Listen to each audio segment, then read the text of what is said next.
to provide oxygen to the body and to remove carbon dioxide from the body.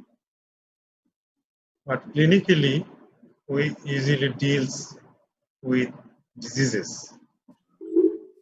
So we have to consider firstly examination, clinical examination.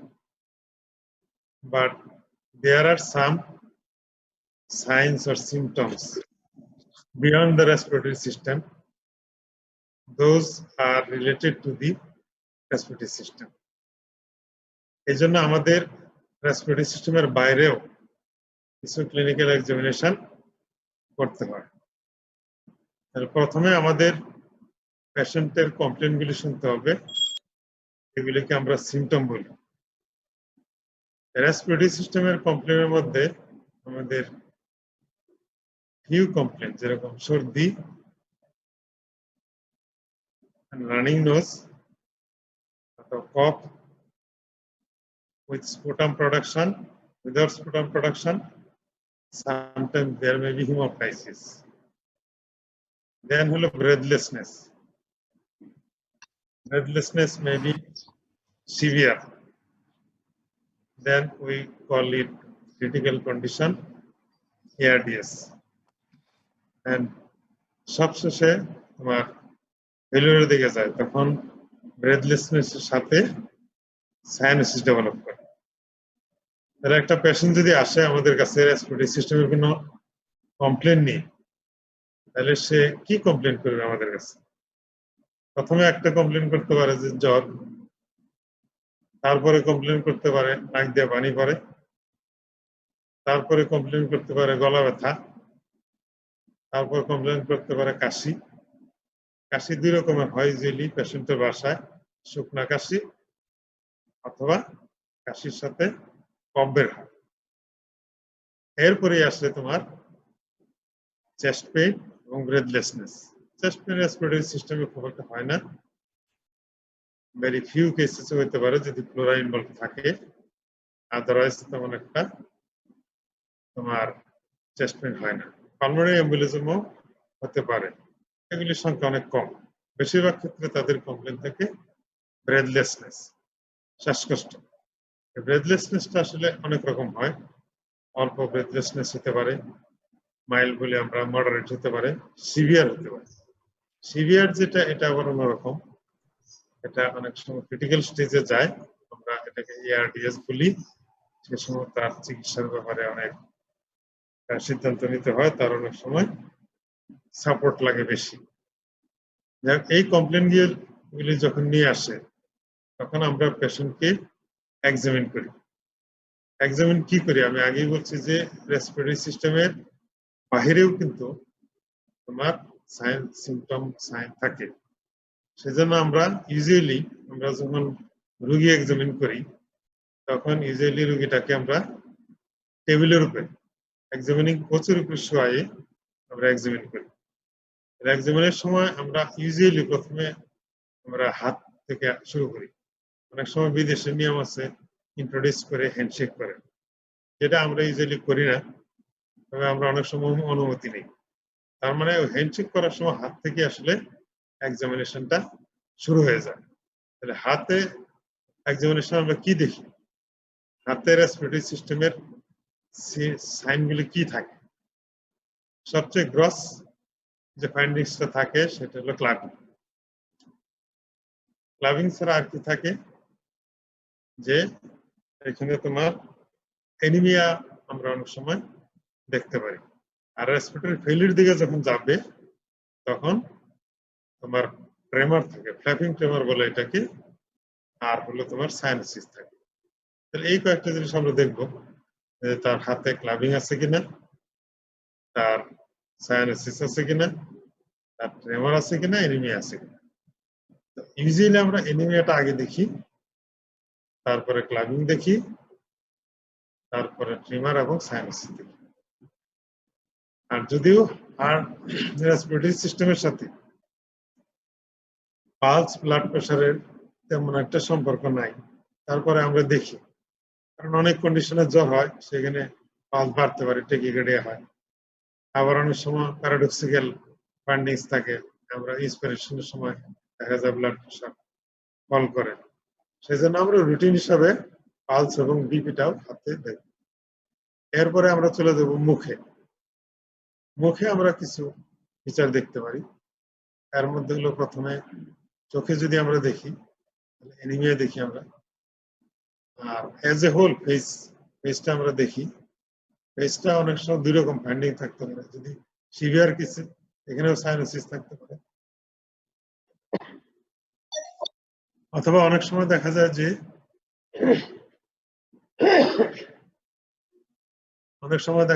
যেরকম bronchogenic carcinoma, এরা তোমার blood ভেসেলকে pressure দিলে অনেক সময় ফেসটা একটা swelling থাকে, face swelling থাকে, সেটা আমরা অনেক সময় দেখা যায়। তাছাড়া তোমার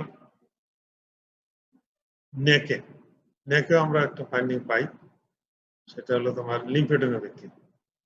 লাংসের অনেক ডিজিজে লিম্ফ নোড এনলার্জ থাকে।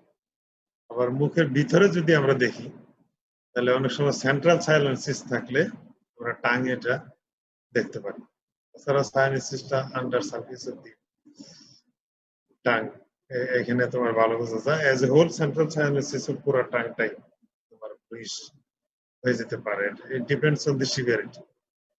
তাহলে মুখে আমার এই কয়েকটা দিলাম। অনেক সময় যে ব্রঙ্কিয়াল কার্সিনোমা যেগুলা, ওইগুলিতে অনেক সময় দেখা যায় যে এনগোডস পেইন থাকতে পারে। তারপরে আমরা চলে আসলাম তোমার লাংস প্রপার। লাংস প্রপারেও কিন্তু তোমার শুরু করতে হয় তোমার ইন্সপেকশন। ইন্সপেকশনে আমরা কি দেখি? ইন্সপেকশনে কিন্তু প্রথমেই রেসপিরেটরি রেট, এটা কিন্তু কাউন্ট করতে হবে। রেসপিরেটরি রেট অনেক সময় আমরা ভুলে যাই, একজনের সমস্যা ইন্সপেকশন প্যালপেশনে চলে যাই, রেসপিরেটরি রেটটা কাউন্ট করা হয় না। তাহলে টেম্পারেচারও দেখতে হবে, রেসপিরেটরি রেটটা কাউন্ট করতে হবে। রেসপিরেটরি রেটটা আমরা দূর থেকে কাউন্ট করতে পারি, চেস্টের দিকে তাকাও করা যায়। ইউজুয়ালি আমরা ইপিগ্যাস্ট্রিক রিজনের দিকে তাকিয়ে রেসপিরেটরি রেটটা কাউন্ট করি। টেম্পারেচারটা ইউজুয়ালি প্যালপিটেশনের সময় হাত দিয়া দেখতে হবে, তবে এটা মনে রাখতে হবে, অনেক সময় এটাও মিস হয়ে যায়। তাহলে ইন্সপেকশনে আমরা কি দেখবো? ইন্সপেকশনে আমরা দেখি যে কোনো স্কার মার্ক আছে কিনা, কারণ এখন চেস্টে অনেক অপারেশন হয়, এই জন্য স্কার মার্ক থাকতে পারে। আরেকটা আমরা দেখি যে তার ইনড্রয়িং অফ দি রিভের in between rib intercostal space, এখানে অনেক সময় ইনড্রয়িং থাকে। ইনড্রয়িং থাকলে বুঝতে হবে যে তার শ্বাসকষ্ট আছে, এটা আমরা বুঝি। অথবা সুপ্রাস্টার্নাল লসে অনেক সময় ইনড্রয়িং থাকে।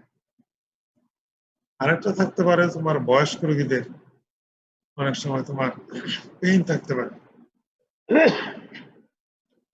পেইন ফ্রেল চেস্ট বলে। বয়স্ক রোগীরা অনেক সময় ফল ডাউন, বাথরুমে পড়ে যায়, রুমে পড়ে, ফলে অনেক সময় তাদের ইনজুরি থাকে।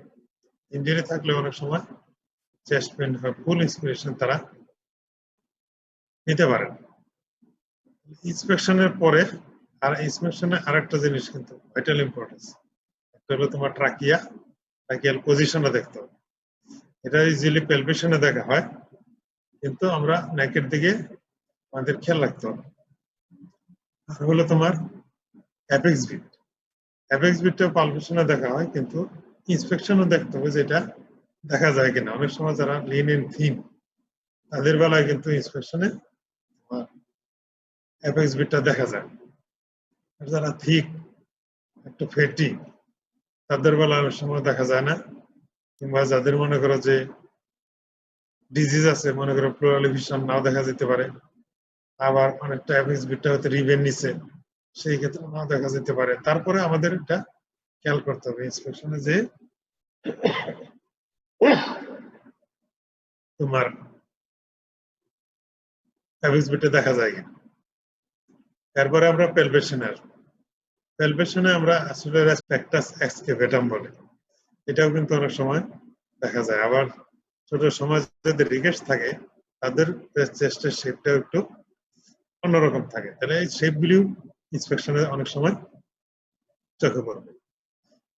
আর হলো তোমার প্যালপেশন। প্যালপেশনে গেলে প্রথমে আমরা ট্রাকিয়াটা দেখব। ট্রাকিয়ার সাথে আমাদের অনেক ডায়াগনোসিসের সম্পর্ক। ইফিশন হলে অনেক সময় ট্রাকিয়ার পজিশন চেঞ্জ হয়ে যায়, অথবা তোমার ফাইব্রোসিসে অনেক সময় ট্রাকিয়ার পজিশন চেঞ্জ হয়। কোন দিকে আমাদের আছে সেটা আমরা একটু খেয়াল করতে পারি যদি আমরা এই ট্রাকিয়ার পজিশনটা দেখি। আর যদি আমরা অ্যাপেক্স বিটটা কিন্তু পালপেশনে দেখতে হবে। যদি নর্মালি আমরা পাম দিয়ে দেখি, পামটা যদি এই পোর্শনে আমরা দেখি, অনেকে কিন্তু পালস অ্যাপেক্স বিটের উপরে আঙ্গুল দেয়, আঙ্গুল দিলে হবে না, আমরা পাম দিয়ে দেখি।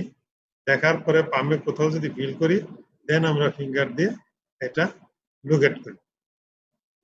তাহলে অ্যাপেক্স বিটও আমাদের ইম্পর্টেন্ট আছে। যদি কোনো কারণে একদিকে পুশিং অথবা পুলিং ইফেক্ট থাকে লাংসে, তখন অ্যাপেক্স বিটটা শিফট হয়ে যায়।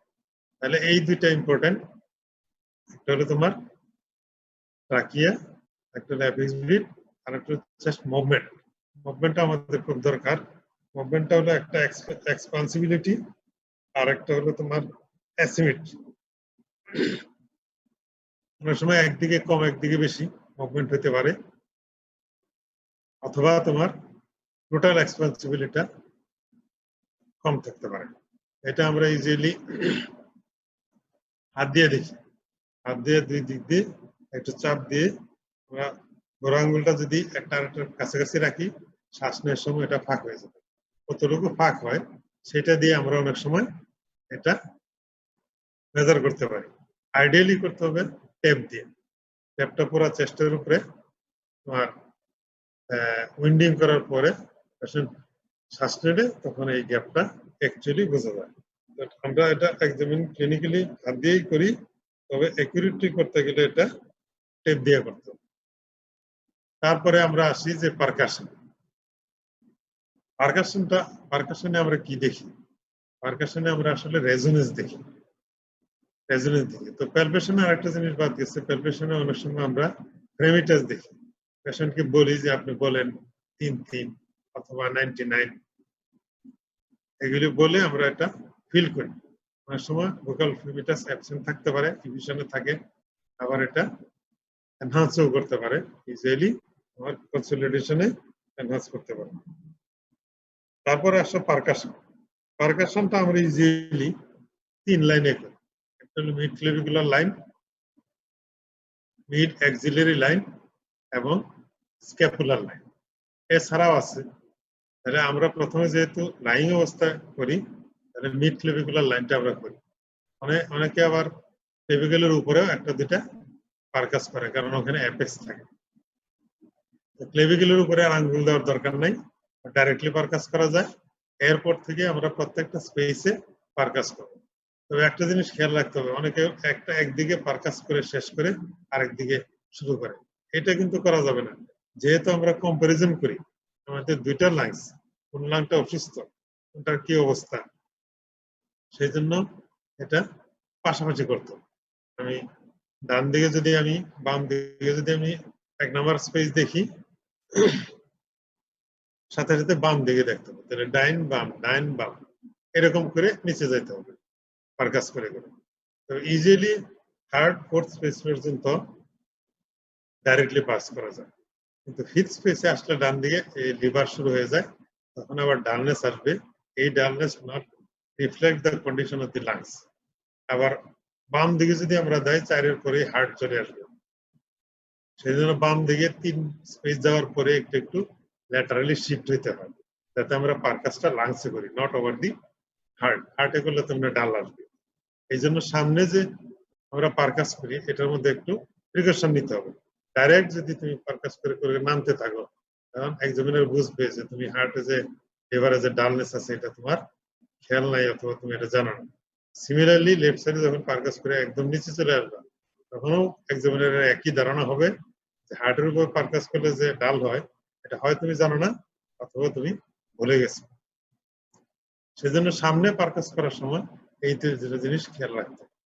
পারকাস করাতে কি হবে, আমাদের রেজোনেন্ট হইতে পারে। রেজোনেন্ট নরমালি রেজোনেন্ট হয়। তারপরে হইতে পারে ডাল। ডাল হলে আমরা বুঝি যে ইফিউশন অথবা মাসকুলেশন। তখন কনসলিডেশনে তোমার ওডিডাল বলে, আবার তোমার রেজোনেন্ট, একদম রেজোনেন্ট হইতে পারে তোমার নিউমোথরাক্স। তাহলে পারকাস করে আমরা একটা অ্যাসেস করতে পারি যে লাংসের অবস্থাটা কি। সিমিলারলি আমরা মিড অ্যাক্সিলারি লাইন, অ্যাক্সিলার যখন আমরা এক্সামিন করব তখন মাথার উপরে দুইটা হাত দিতে হবে, দিলে অ্যাক্সিলা ওপেন হবে এবং মিড পয়েন্ট থেকে আমরা পারকাস করে আস্তে আস্তে আস্তে আস্তে নিচের দিকে নামবো। এখানেও এই একই অবস্থা, এই কন্ডিশনগুলি বোঝা যাবে। পিছনের দিকে যখন আমরা পারকাস করব তখন পেশেন্টকে বসাইতে হবে। শোয়ানো অবস্থায় পেশেন্টকে পারকাশন করা যায় না। বসানো অবস্থা প্রথমে তোমার হাত দুটা সোজা অবস্থায় থাকলে হবে। আমরা পিছন দিকে অ্যাপেক্স পারকাস করে নিব, অ্যাপেক্স অফ দি লাং, এটা তো সুপ্রাক্লেভিকুলার ফোসা আছে, সেই ফোসাসে পারকাস করা হয়। তারপর হলো মার্জিনটা পারকাস করা হয়।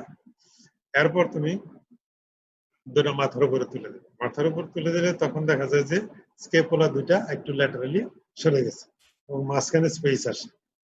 তখন এই সুপ্রা স্কেপুলার স্পেসে পারকাস করার পরে মিড লাইন দিয়ে একদম মিড লাইনের দুই পাশে পারকাস করে করে স্কেপুলার নিচ পর্যন্ত আসতে হবে। স্কেপুলার নিচে আসার পরেই অ্যাঙ্গেল অফ দি স্কেপুলার থেকে ডাউনার্ড যাইতে হবে, ডাউনার্ড যাইতে হবে পারকাস করে। তাহলে পিছনের পারকাসটা কিন্তু একটু প্রথমে সুপ্রাস্টার্নাল অথবা সুপ্রাক্লেভিকুলার নচ অথবা স্পেস, তারপরে সুপ্রা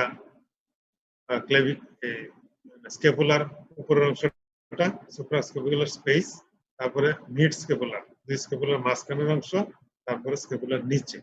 এই যে পিছনের পারকাশনটা একটু কঠিন এবং ইজিলি পিছনেই পারকাস করতে দেয় পরীক্ষার সময়, এই জন্য এটা একটু ভালো করে শিখতে হবে। ফাইন্ডিংস তো সেম। এরপরে আমরা আসবো যে অস্কালটেশন। অস্কালটেশনে আমরা কিন্তু পারকাশনের লাইনে অস্কালটেশন করি, এটা খেয়াল রাখতে হবে। সব অবস্থায় মিড ক্লেভিকুলার লাইনে, তবে অস্কালটেশন করার সময় মনে রাখতে হবে যে স্টেথোস্কোপ কিন্তু ইউজুয়ালি দুইটা স্পেস কভার করে। তাহলে প্রত্যেকটা স্পেসে যেরকম আমরা পারকাস করি, অস্কালটেশনের বেলা কিন্তু প্রত্যেকটা স্পেসে অস্কালটেট করার দরকার নেই, অলমোস্ট দুইটা স্পেসে কভার করে। কাজে সামনে তোমার দুইবার অস্কালটেট করতে পারবা, তারপরে তোমার ল্যাটারালি চলে যেতে হবে, ল্যাটারালি তোমার অ্যাক্সিলারি লাইনে অস্কালটেট করবা, তারপরে তোমার ব্যাকে করতে হবে। ব্যাকে করার সময় কিন্তু আবার পেশেন্টকে বসায় নিতে হবে। সেখানে আমরা পিছন থেকে আবার অ্যাপেক্সে পারকাস অস্কালটেট করি, তারপরে সুপ্রা ক্লেভিক্যাল সুপ্রাস্কেপুলার রিজিয়ন, তারপরে এই দুই স্কেপুলার মাঝখানে, এরপরে আবার স্কেপুলার নিচে চলে যায় আমরা। এটা পারকাশনও আর অস্কালটেশন মোটামুটি লোকেশন সেম। ফাইন্ডিস অস্কালটেশনে normal findings breathing sound, normal breath sound একটা। অস্কালটেশনে কিন্তু এই সাউন্ডটা ডিমিনিশড হয়ে যেতে পারে। ডিমিনিশড কখন হবে? যখন কোরাল ইমিশন থাকবে। আর কনসলিডেশনে এটা ব্রঙ্কিয়াল ব্রেথ সাউন্ড। আর যদি কেভিটি থাকে তখন এই সাউন্ডটা অন্যরকম হয়, মেটালিক সাউন্ড হয়, এটাকে আমরা বলি হুইসপেরিং ব্যাকটেরিয়াল পয়েন্ট। আর যদি আমরা ভোকাল রেজোনেন্স দেখি তখন আবার পেশেন্টকে বলতে হবে 99 বলেন অথবা 33 বলেন, বলে আবার শুনতে হবে। এটাও কিন্তু একই রকম। এটা যদি ব্রঙ্কিয়াল কোনো কন্ডিশন থাকে তাহলে এটা এক্সাজারেট হবে, ইনক্রিজ করবে সাউন্ডটা, আর ইফিশনের বেলা এটা ডিক্রিজ করবে। এই হলো আমাদের মোটামুটি এক্সামিনেশন। এরপরেও কিন্তু আছে, এরপরে যেরকম তোমার অনেক সময় সেকেন্ডারিলি হার্ট ফিল করে, এটাও তো এর সাথে রিলেটেড, করপালমোনিক যেটাকে বলে। তখন আবার অ্যাবডোমেনে দেখবে যে লিভার অ্যানলার্জ হয়ে গেছে, লিভারটা কনজেস্টেড হয়ে অ্যানলার্জ হয়ে যায়। অনেক সময় তার ফেলুরে অ্যাসিডিস এসে পড়তে পারে, আবার পায়ে ইডিমা থাকতে পারে। তাহলে আমাদের পাটাও দেখতে হবে, পাতে ইডিমা আছে কি। ইডিমা আসলে হয়তো তোমার সল্ট এন্ড ওয়াটার রিটেনশনের জন্য হইতে পারে, একটা গ্র্যাভিটেশনাল ফোর্স হার্ট ফেলিউর জন্য হতে পারে, করপালমোনারের জন্য হতে পারে, অনেক সময় ভেনাস থ্রম্বোসিসেও এটা হইতে পারে। যাই হোক, আমাদের যদিও রেসপিরেটরি ইনফেকশন, এক্সামিনেশন, তারপরেও তোমরা যদি মনে করো যে রেলিভেন্ট দেখতে হবে, তাহলে এক্সামিনের পারমিশন নিয়ে তোমার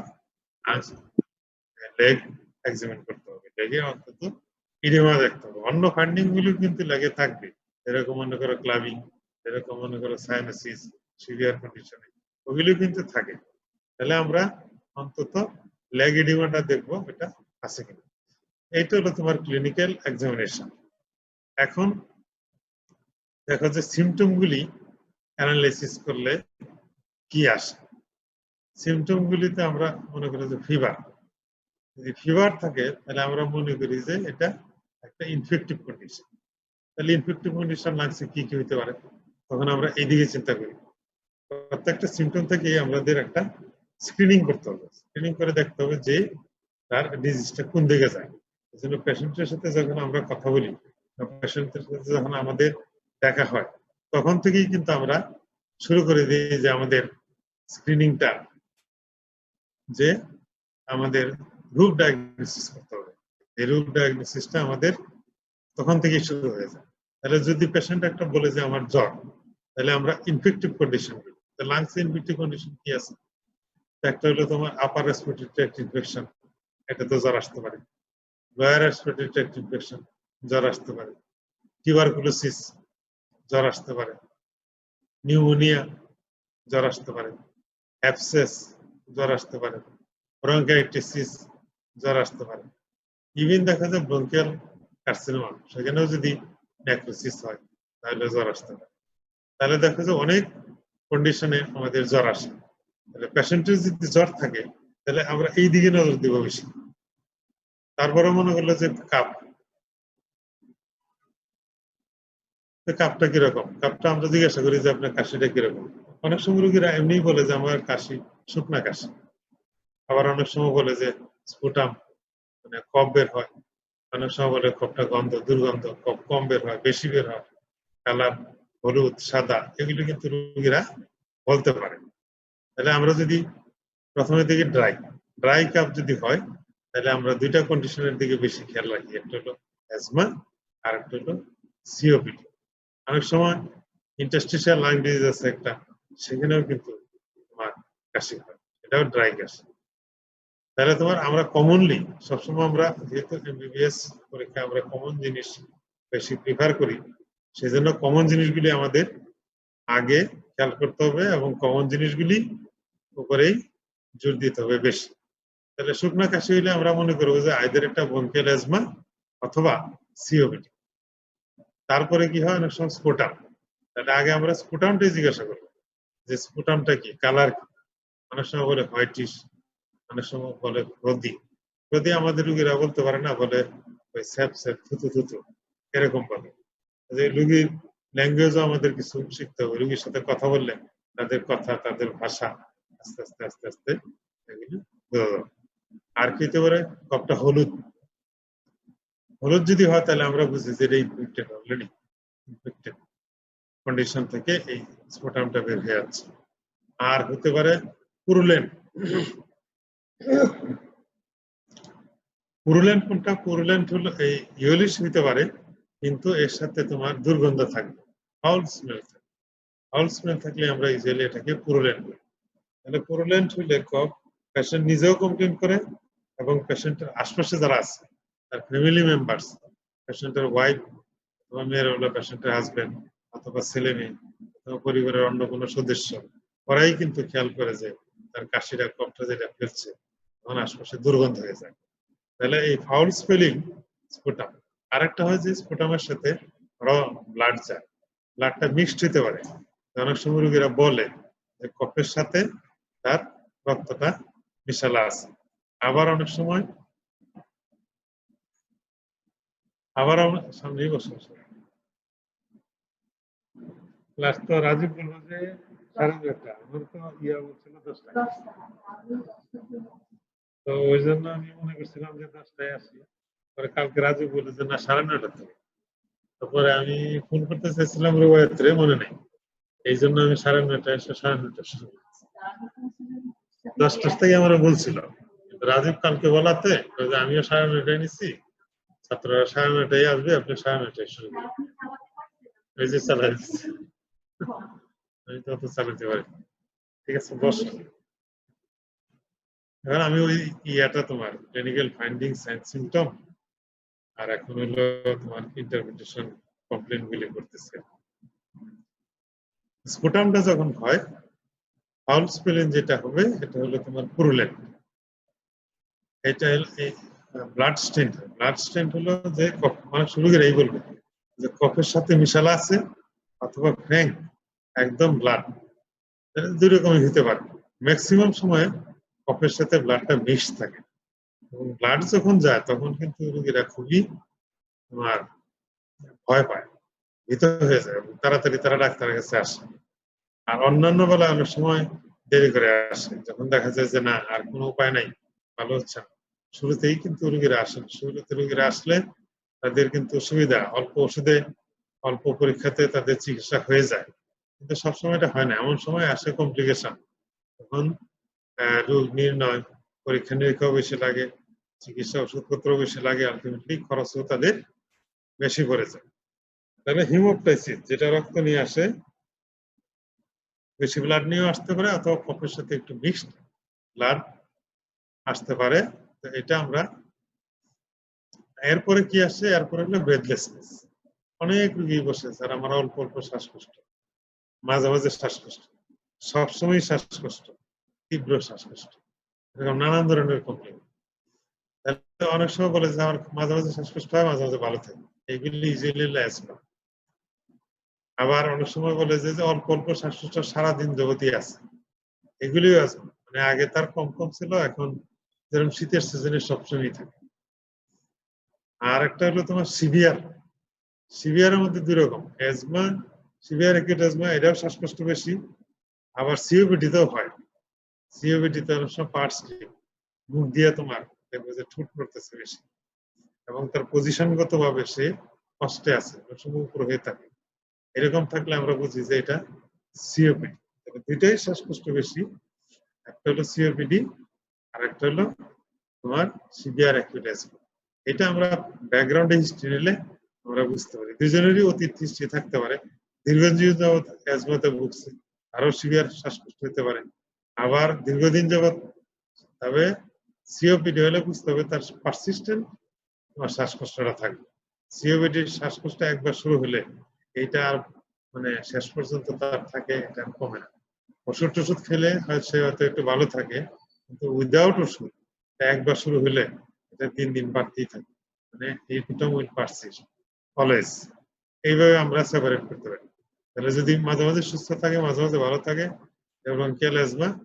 আর যদি মনে করে যে সবসময় তার শ্বাসকষ্ট থাকে, তার যদি স্মোকিং এর হিস্ট্রি থাকে, বয়স বেশি, সেই ক্ষেত্রে আমরা মনে করি যে এটা সিওপিডি।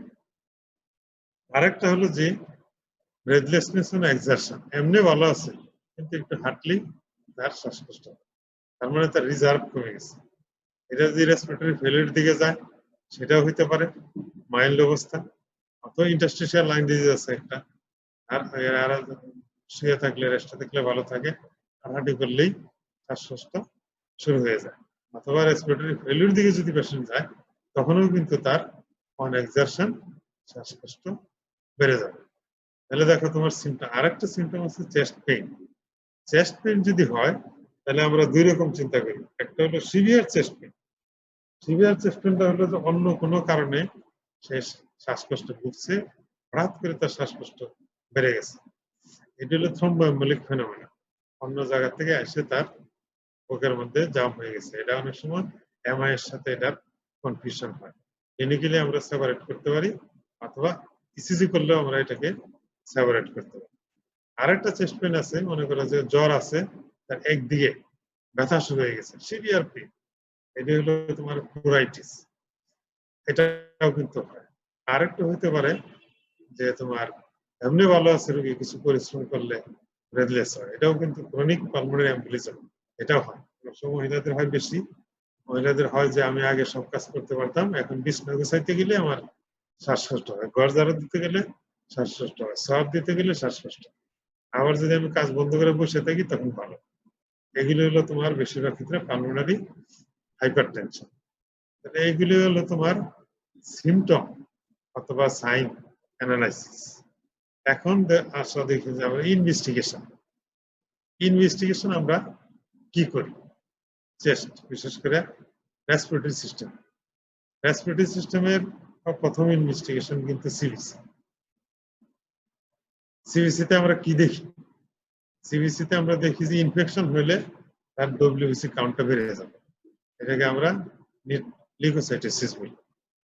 এবং লিউকোসাইটোসিসে পরেই আমাদের যেটা দেখতে হবে রেসপিরেটরি সিস্টেমের ইএসআর।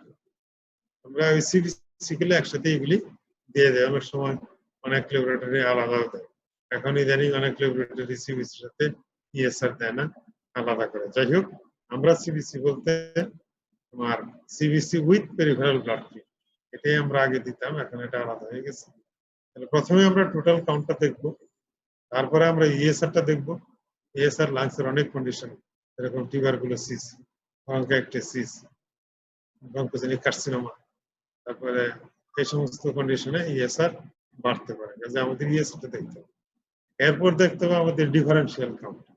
ডিফারেন্সিয়াল কাউন্টটা যদি ইনফেক্টিভ প্রসেস যদি হয় তাহলে নিউট্রোফিল বেড়ে যাবে। যদি মনে করো লিম্ফোমা কিংবা, তাহলে তোমার লিম্ফোসাইট বেড়ে যাবে। আবার অনেক সময় মনে করো ভাইরাল ইনফেকশন, তাহলে আবার লিম্ফোসাইট কমে যাবে। এই জন্য আমাদের ডিফারেন্সিয়াল কাউন্টটাও আমাদের খেয়াল করতে হবে। এরপরের ইনভেস্টিগেশনটাই যদি তার স্পুটাম থাকে, কফ, প্রোডাক্টিভ কফ থাকে, তাহলে স্পুটাম পরীক্ষাটা হলো সেকেন্ড। স্পুটামটা আমরা, স্পুটামে অনেক পরীক্ষা আছে। একটা হলো যে চোখে দেখতে হবে যদি সুযোগ থাকে। পেশেন্ট এখন আমরা চেম্বারে যখন দেখি, আউটডোরে দেখি, তখন তার স্পুটাম দেখার সুযোগ নেই, কিন্তু ভর্তি পেশেন্টের আছে। ভর্তি পেশেন্টটা কি করে? স্পুটামটা তো তোমার এই জিনিস যে ভুল থাকে, বলেই ফেলে, যে এখানে এটা অবজার্ভ করা যায়। আবার অনেক সময় স্পুটাম যদি স্পেশাল কোনো ক্যারেক্টার থাকে, ওরা অনেক সময় কাগজের মধ্যেও কালেকশন করে নিয়ে আসে। যাই হোক, যদি সুযোগ থাকে তাহলে আমাদের সুযোগটা অবজার্ভ করতে হবে, যেটা কি ফ্রদি, নাকি এটা পোরলেন, নাকি এটা ইউলিশ, নাকি এটা তোমার ব্লাড স্টেন। এটা দেখলে আমরা অনেক কিছু অ্যাসেস করতে পারবো। এটা হলো ভিজুয়াল। আর ল্যাবরেটরি টেস্টের মধ্যে স্পুটামটা প্রথমে আমরা দিই sputum for gram stain and culture sensitivity. তাহলে এই গ্রাম স্টেন দিলে ইউজুয়ালি গ্রাম স্টেন গ্রাম পজিটিভ এবং গ্রাম নেগেটিভ এই অর্গানিজমগুলি দেখা যায়। আবার কালচার দিলে কিন্তু এই গ্রাম পজিটিভ অর্গানিজমগুলিরই কালচার হবে। ইউজুয়ালি এগুলি অ্যারোবিক, কিন্তু অনেক সময় অ্যানারোবিক অর্গানিজমও লাংসে আমার ইনফেকশন করতে পারে। সেই ক্ষেত্রে আমরা লাংসের ব্লাড কালচার যখন করবো স্পুটামের, it may be aerobic, it may be anaerobic, দুইটাই হতে পারে, দুইটাই কিন্তু দরকার হতে পারে। আবার স্পেশাল ইনভেস্টিগেশন আছে, যেরকম লাংসে তো টিউবারকুলোসিস বেশি, এবং টিউবারকুলোসিস পেশেন্টে স্পুটাম প্রোডাকশনও আছে, হেমোপ্টাসিস আছে।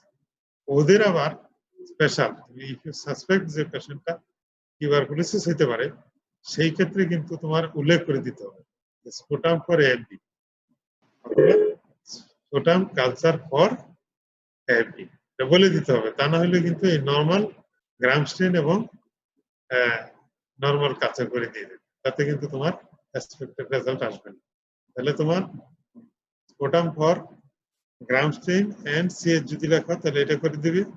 আর যদি তুমি মনে করো যে আমার টিউবারকুলোসিস দেখতে হবে, সেই ক্ষেত্রে sputum for FB and sputum for FB staining culture, ওইটা তোমার উল্লেখ করে দিতে হবে। তাহলে তোমার পরীক্ষা তোমার তারা রেজাল্ট দিবে। আর কি করতে পারো? এরপরে মেইন ইনভেস্টিগেশন হলো চেস্ট এক্সরে। চেস্ট এক্সরেটা কিন্তু খুবই ভাইটাল, এবং চেস্ট এক্সরে দিয়েই তো পৃথিবী 50 বছর চলছে। এই সিটি স্ক্যান, এমআরআই এগুলি তো আগে ছিল না, তখনও তো রোগীর চিকিৎসা হয়েছে, ডায়াগনোসিস হচ্ছে সব। এখনো চেস্ট এক্সরেটাই কিন্তু বেসিক। চেস্ট এক্সরে করে যদি আমরা ডায়াগনোসিসে বুঝতে পারি, তখন আমাদের অনেক সময় সিটি স্ক্যান, এমআরআই এগুলি দরকার পড়ে না। তাহলে ইমেজিং এর মধ্যে চেস্ট এক্সরেটাই আমাদের সবচেয়ে ইম্পর্টেন্ট। এখন চেস্ট এক্সরে দেখার কিন্তু কিছু নিয়মকানুন আছে। চেস্ট এক্সরেতে অনেক ফাইন্ডিং, তাহলে যে কোনো একটা ওয়ার্ডারে দেখতে হবে। ওয়ার্ডার কি, যেরকম আমি যদি মাঝখান দিয়ে নামি, তাহলে প্রথমেই আমার দেখতে হবে ট্রাকিয়াটা, ট্রাকিয়ার পজিশন, ট্রাকিয়ার শেডোটা আসে কালো। তাহলে ইউজুয়ালি এটা যে ভার্টেব্রের যে স্পাইন থাকে, ইউজুয়ালি স্পাইনের উপরে থাকে এই কালো দাগটা। এখন স্পাইন থেকে যদি এটা ডানে আসে, তাহলে ডেভিয়েটেড টু দি রাইট, যদি বেশি বামে চলে যায় ডেভিয়েটেড টু দি লেফট। তাহলে এইটা আমরা এই শেডোটা দেখে আমরা অনেক সময় বুঝতে পারি যে ট্রাকিয়াটা কোন দিকে আছে। ট্রাকিয়া থেকে যদি আমি একটু নিচে নামি, তাহলেই তোমার হার্ট শুরু হয়ে যাবে। হার্টের কিন্তু দুই পাশে হাইলার রিজিয়ন, অনেক সময় হাইলার লিম্ফেডেনেভিস থাকে, হাইলারটা অ্যানলার্স, অথবা অনেক সময় ভাস্কুলার শেডগুলি বেশি থাকে, এটাকে আমরা বলি পালমোনারি ইডিমা। আর যদি গ্ল্যান্ডগুলি বেশি থাকে তাহলে গ্লোবুলার টাইপ থাকে। আমরা যখন গ্লোবুলার দেখবো তখন মনে করবো যে এটা gland, lymph node, lymph node অ্যানলার্সে হাইলার রিজিয়নটা বড় হয়ে গেছে। আর যদি আমরা দেখি যে না, এটা অ্যাজ এ হোল এটা একটু সোয়েলিং, তখন আমাদের মনে করতে হবে এটা ভাস্কুলার শেডো, এটা পালমোনারি ইডিমার জন্য অনেক সময় হয়। তারপর আমরা আরো একটু নিচে নামবো, নিচে নামলে এজ এ হোল হার্ট। আমরা যখন রেসপিরেটরি সিস্টেম ডিল করবো তখন হার্ট আমাদের অতটা, তারপরে আমরা দেখবো এটা দেখলে তো আমাদের চোখে বাড়বে এটা যে এনলার্জ নাকি নর্মাল, এটা আমরা দেখে অনেক সময় বুঝতে পারি। যদি কার্ডিওভাস্কুলার সিস্টেম হয় তখন কিন্তু হার্টটা আমাদের ডিটেইল দেখতে হবে এক্সরেতে, হার্টের লেফট বর্ডার কিরকম, কোনাসটা কিরকম, অ্যাপেক্সটা কিরকম, রাইট বর্ডারটা কিরকম, সে ডায়ামিটারটা কিরকম, সবই দেখতে হবে যদি আমরা কার্ডিওভাস্কুলার সিস্টেমে চেস্ট এক্সরে দেখি। আর যদি আমরা রেসপিরেটরি সিস্টেমের জন্য দেখি তাহলে আমরা হার্টটা জাস্ট একটা ওভারলুক দেখে আমরা চলে আসলাম। এখন আমরা প্রপার টিস্যু প্রপারে যাই। আমাদের প্রপারটা হলো লাংস শেডোটা। লাংস শেডোটা ইউজুয়ালি 3 ভাগে ভাগ করা, আপার লুপ, ডান দিকে মিডিল লুপ আর লোয়ার লুপ, এভাবে ভাগ করা হয়। তো আমরা এই লাংস প্যারেনকাইমিতে আমরা কি দেখি? প্যারেনকাইমে দেখবো যে উপরের দিকে দেখবো যে ফাইব্রোসিস, অনেক পেশেন্টের টিউবারকুলোসিস হয়ে ফাইব্রোসিস হয়ে গেছে, তাহলে সাদা সাদা স্টিকি দাগ থাকে।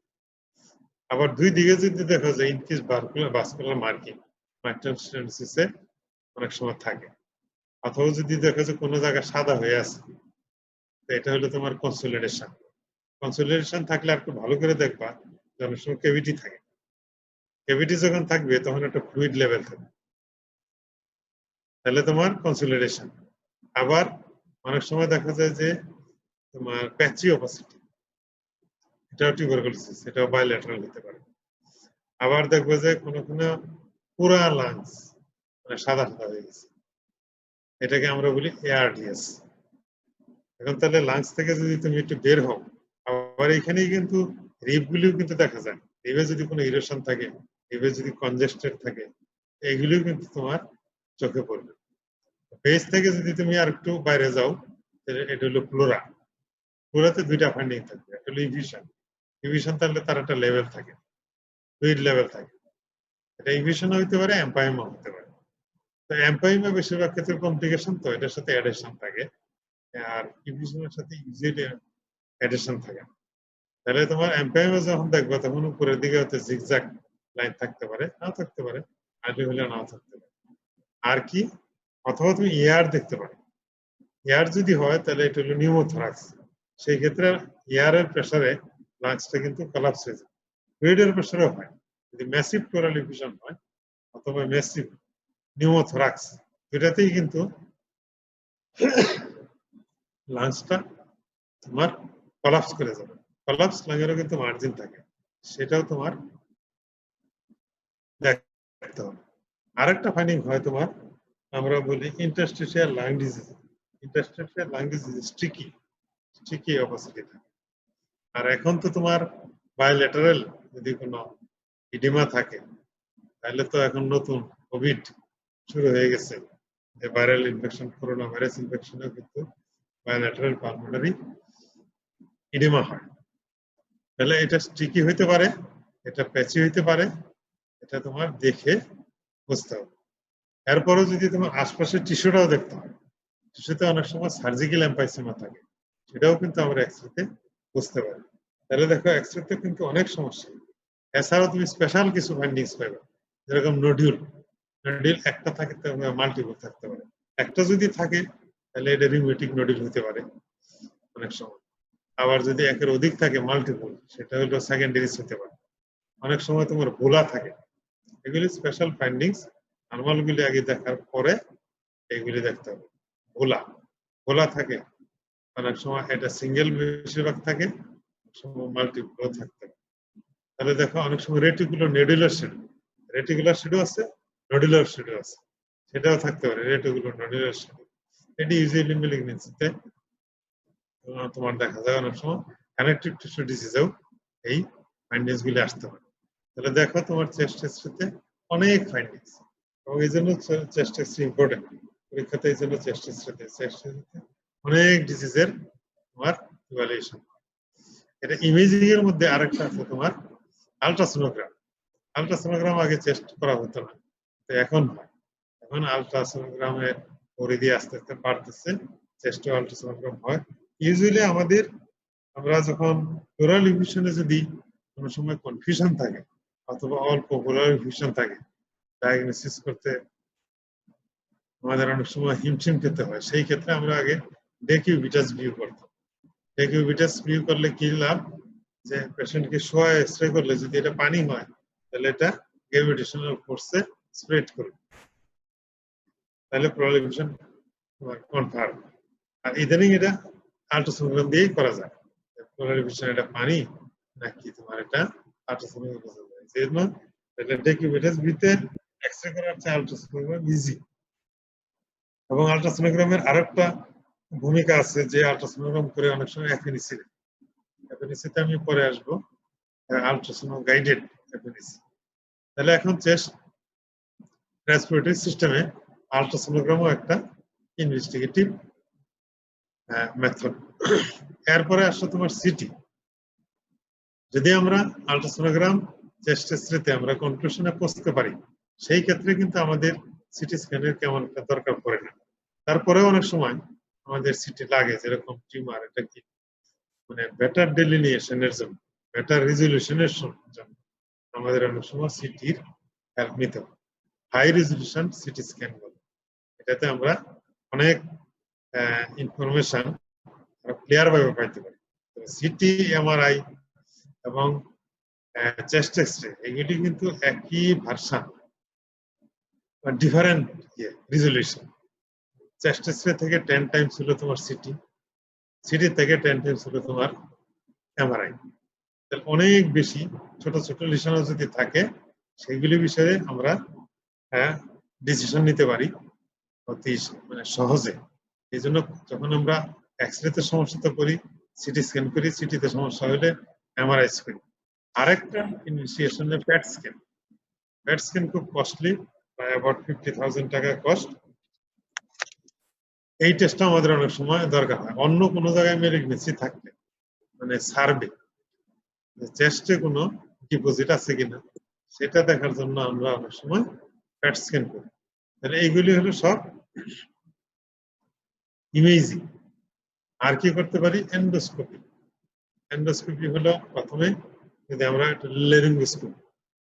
লেরিঙ্গোস্কোপি কিন্তু ইএনটিরা করে, বাট এটা কিন্তু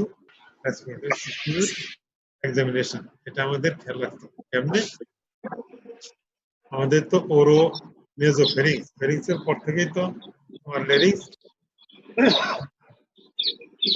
লেরিংস থেকে তোমার ট্রাকিয়া, তারপরে ডিভিশন হতে হতে আলটিমেটলি অ্যালভিওলাই।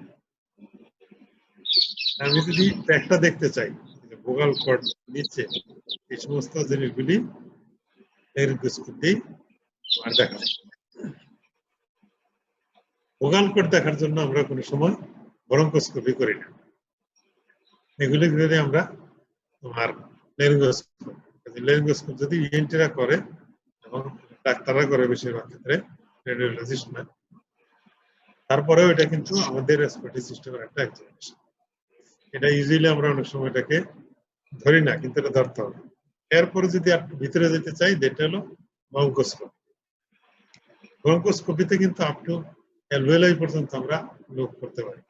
ব্রঙ্কোস্কোপ তো অত দূর যায় না, কিন্তু ওর সামনে টিপে একটা ক্যামেরা থাকে, সেই জন্যই আমরা এটা ডিটেইল দেখতে পাই। এবং ব্রঙ্কোস্কোপে আমাদের তিনটা সুবিধা, একটা হলো আমরা ভিজুয়ালি দেখতে পারি, ক্যামেরাতে দেখতে পারি আমরা ডিসটেন্সটা কিরকম।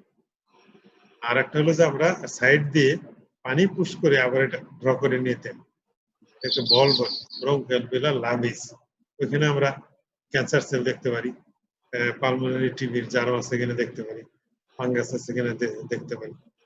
এই জন্য এটা খুবই ইম্পর্টেন্ট। আর হলো যদি কোনো আমরা গ্রোথ লিশন এগুলি দেখি, তাহলে সেখান থেকে সরাসরি বায়োপসি নিতে পারি। এই জন্য এদেরকে বলা হয় ইনভেসিভ টেস্ট। ব্রঙ্কোস্কোপি করে কিন্তু আমরা ট্রান্স ব্রঙ্কিয়াল বায়োপসি নিতে পারি, তোমার হাইলার রিজিয়নে লিম্ফ নোড থেকে অথবা লাং থেকে আমরা টিস্যু নিতে পারি। এটা একটু কাম্বারসাম প্রসিডিউর, বাট এটা সম্ভব।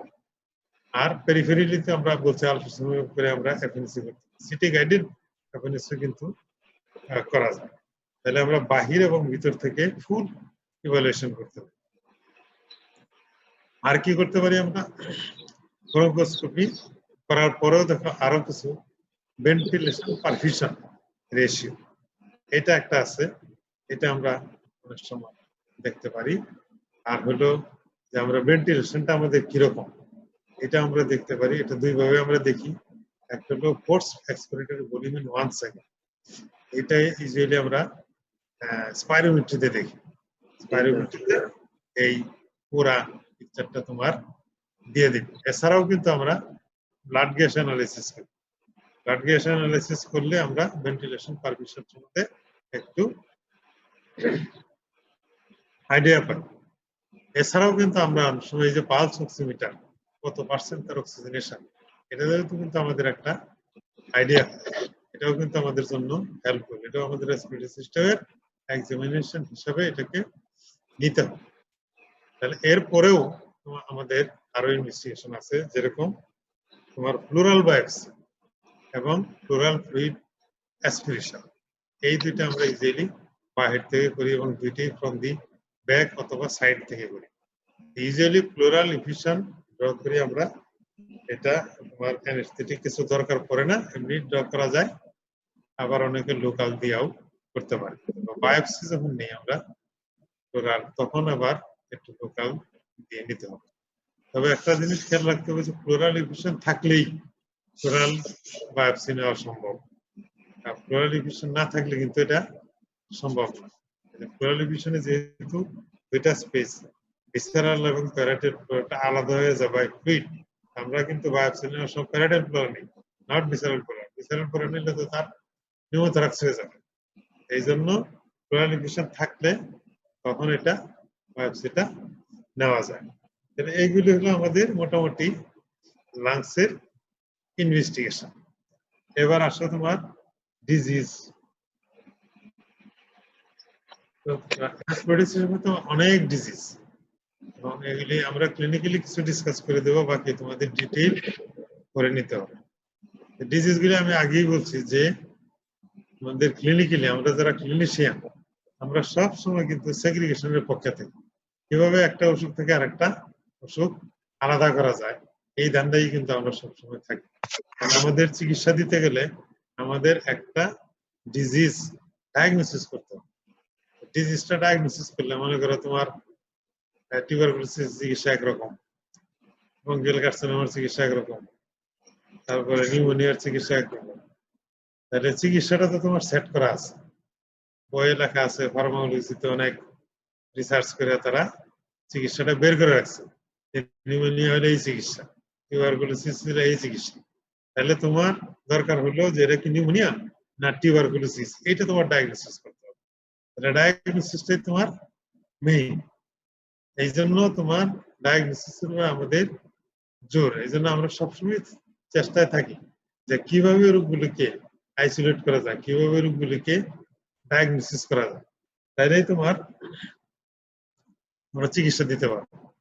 তাহলে আমরা ক্লিনিক্যালি কিভাবে ডায়াগনোসিস করি, আমরা তো একটা রোগী মনে করো 5 মিনিট 10 মিনিট 15 মিনিট দেখি কাগজপত্র অনেক সময় ফাইলপত্র ঘাটাঘাটি করলে কোনো সময় বেশি সময় লাগে, কোনো সময় কম সময় লাগে, কিন্তু আমাদের একটা এই স্বল্প সময়ের মধ্যে একটা ডিসপোজাল দিতে হয়। ডিসপোজাল মানে কি? একটা ডায়াগনোসিস দিতে হয় উইথ ট্রিটমেন্ট। কিছু কিছু কেস আছে যেটা আমরা চেম্বারে অথবা আউটডোরে ডায়াগনোসিসে রিচ করতে পারি না।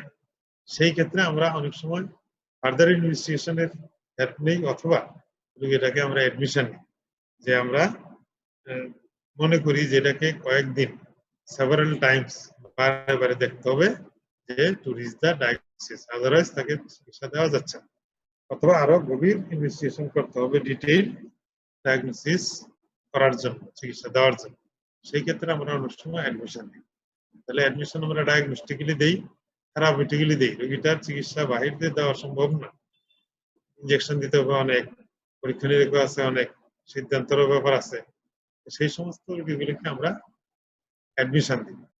আরেকটা অ্যাডমিশন হলো আমরা seriousness, the patient is almost dying, অথবা পেশেন্টের খুবই সিরিয়াস, তার অনেক ম্যানোভার দরকার, respiratory failure, severe acute asthma, severe exacerbation of COPD. তো এই সমস্ত ক্ষেত্রে আমাদের দেখা যায় যে রোগীকে ভর্তি দিতে হয়। তাহলে আমার এই যে অ্যাসেসমেন্টটাই হলো আমার আসল, এবং এই অ্যাসেসমেন্টটা আমরা কিন্তু ক্লিনিক্যালি করি। ক্লিনিক্যালি কিভাবে করি? মনে করো যে একটা পেশেন্ট জ্বর নিয়ে আসলো, সিমটম ধরেই কিন্তু আমরা আসলে আগাই, তখনই আমাদের ব্রেনে কাজ করতে থাকি। তাহলে জ্বর নিয়ে আসলে কিন্তু আমি কয়েকটা ডিজিজের মধ্যে আসা বলি যে কি কি রেসপিরেটরি সিস্টেমে কি কি অসুখে জ্বর থাকে। টিউবারকুলোসিসে থাকে, নিউমোনিয়াতে থাকে, ব্রঙ্কাইটিসে থাকে, আপার রেসপিরেটরি ট্র্যাক্ট ইনফেকশন থাকে, লোয়ার রেসপিরেটরি ট্র্যাক্ট ইনফেকশন। তার মানে এগুলি ইনফেকশন বেসড। তাহলে আমি কিভাবে করব? যদি আমি দেখি যে তার জ্বর, অল্প জ্বর সাথে শুকনা কাশি অথবা হালকা কাশি, তাহলে এটা হলো তোমার আপার রেসপিরেটরি ট্র্যাক্ট ইনফেকশন, সাথে তার সর্দি থাকতে পারে। কেমনে? যেহেতু তার আপার রেসপিরেটরি ট্র্যাক্টটা ইনভলভ, সেই জন্য তোমার রানি নোজ আছে, তারপরে যেহেতু এটা ইনফেকশন, জ্বর আছে এবং তার একটু কাশি আছে। এটাই যদি আবার নিচে চলে যায় লোয়ার রেসপিরেটরি ট্র্যাক্টে, তাহলে আইদার ব্রঙ্কাইটিস অথবা নিউমোনিয়া। ব্রঙ্কাইটিস হলে কাশিটা একটু বেশি থাকবে, জ্বর কিন্তু হালকাই থাকবে। আবার যদি নিউমোনিয়াতে চলে যায় তখন কিন্তু জ্বর বেশি হয়ে যাবে, কাশি থাকবে, সাথে জ্বর বেড়ে যাবে, 3, 4, 5 জ্বর উঠে যাবে। তাহলে দেখো জ্বরের মাত্রা দেওয়া আমরা কিন্তু অ্যাসেস করতে পারতেছি। অল্প জ্বর আপার রেসপিরেটরি ট্র্যাক্ট ইনফেকশন, জ্বরের সাথে কাশি একটু বেশি ব্রঙ্কাইটিস, জ্বরের সাথে বেশি জ্বর বেশি কাশি নিউমোনিয়া। নিউমোনিয়াটা যদি সেন্ট্রালি হয় তাহলে এই পর্যন্তই সিমটম। নিউমোনিয়া যদি তোমার পেরিফেরালি হয় তাহলে অনেক সময় ক্লোরাইন খুব ব্যথা থাকে। তাহলে জ্বর, বেশি কাশি, বেশি জ্বর, ব্যথা, বেশি ব্যথা, নিউমোনিয়া। শর্ট হিস্ট্রি থাকে, রাত্রে বৃষ্টিতে ঠান্ডা লাগছে, অথবা বুড়া মানুষ ল্যাব গায়ে দেয় নেই, অথবা ইয়াংদেরও হয় বৃষ্টিতে ভিজছে, বৃষ্টি হলে ছাদের উপরে দৌড় মারা গেছে, অনেকদিন করে বৃষ্টি একটু ভিজি, আপনার কথাও শোনে না, ওরা বৃষ্টিতে অনেকক্ষণ বৃষ্টির মধ্যে দাঁড়ায়, নিউমোনিয়া বেশি বাচ্চাদের এবং ওল্ড এজদের, ইয়াংদেরও হয়, যারা deliberately expose to the cold, usually rainy সিজনে বৃষ্টিতে ভিজে যারা, তাদের হয়। তাহলে তোমার আপার আর লোয়ার রেসপিরেটরি ইনফেকশন চলে গেল। এখন আসে তোমার টিউবারকুলোসিস। টিউবারকুলোসিসও কিন্তু কাশি নিয়ে আসবে, এদের সাথে হিমোপ্টাইসিস থাকতে পারে। হিমোপ্টাইসিস থাকলে আমরা কি জিজ্ঞাসা করি যে কাশিটা কতদিন যাবে? টিউবারকুলোসিসের হিস্ট্রিটা কিন্তু একটু লং হয়, যে অনেক দিন যাবৎ কাশতেছে, ইউজুয়ালি মোর দেন 3 উইকস, অথবা প্রথমে কাশি ছিল, তারপরে স্পুটাম, তারপরে হিমোপ্টাইসিস, এটা হইতে পারে। সাথে তার জ্বর থাকবে, জ্বরটা একটা স্পেশাল ক্যারেক্টার। তাহলে ইভিনিং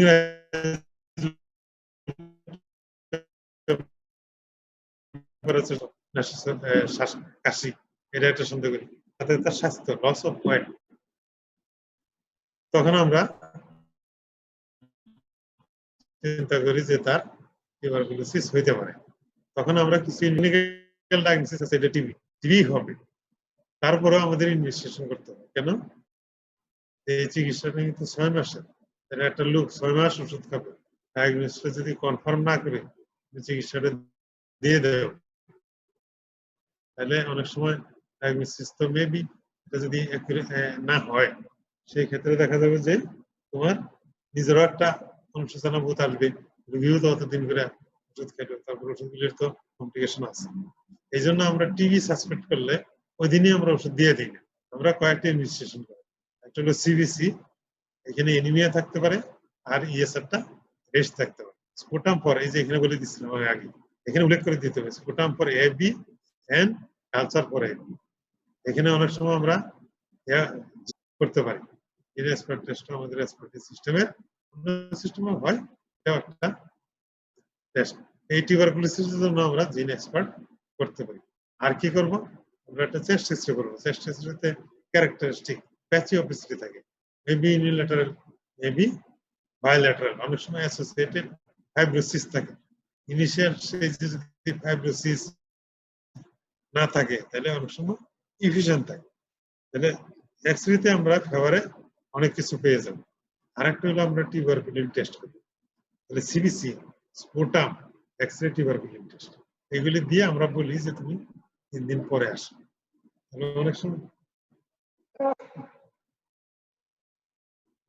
অনেক সময় কিন্তু এগুলি দিয়েও অনেক সময় টিবি ডায়াগনোসিস কনফার্ম করা যায় না, ভেরি টাফ। সেই সময় হয়তো দেখা যায় কোনো কিছুই নাই, একটু হয়তো প্লুরাল ইনফিউশন, তাহলে প্লুরাল ইনফিউশনটা আবার ড্র করতে হবে, করে একটা প্লুরাল ফ্লুইড অ্যানালিসিস করতে হবে, এটা কালারটা কি, ইউজুয়ালি স্ট্র কালার থাকে, তারপরে এখানে সেলগুলি কি, ইউজুয়ালি তোমার লিম্ফোসাইট বেশি থাকবে, এটাও অনেক সময় এরা দেখে, এটা বেশি কিনা। আবার অনেক সময় এখানেও তোমার টিউবারকুল ব্যাসিলাস আছে কিনা, সেটা মাইক্রোস্কোপে দেখা যায়, অনেক সময় কালচারও করা যায়, মানে সবগুলো টেস্টই প্লুরাল ফ্লুইডে করা যায়। আবার বায়োকেমিক্যাল দেখা, অনেক সময় এখানে সুগার কমে যায়, প্রোটিন বেড়ে যায়, তাহলে এটাও অনেক সময় হেল্পফুল হয়। অনেক সময় দেখা যায় যে এগুলি দিয়েও ডায়াগনোসিস রিস্ক করা যাচ্ছে না, সেই সময় কিন্তু আমাদের ইনফিউশন থাকলে প্লুরাল বায়োপসিও দরকার পড়তে পারে। প্লুরাল বায়োপসি দিয়ে তোমার জেনারেলি দিয়ে অনেক সময় কনফিউশন আছে, এটা মিলিগনেন্সি না টিউবারকুলোসিস।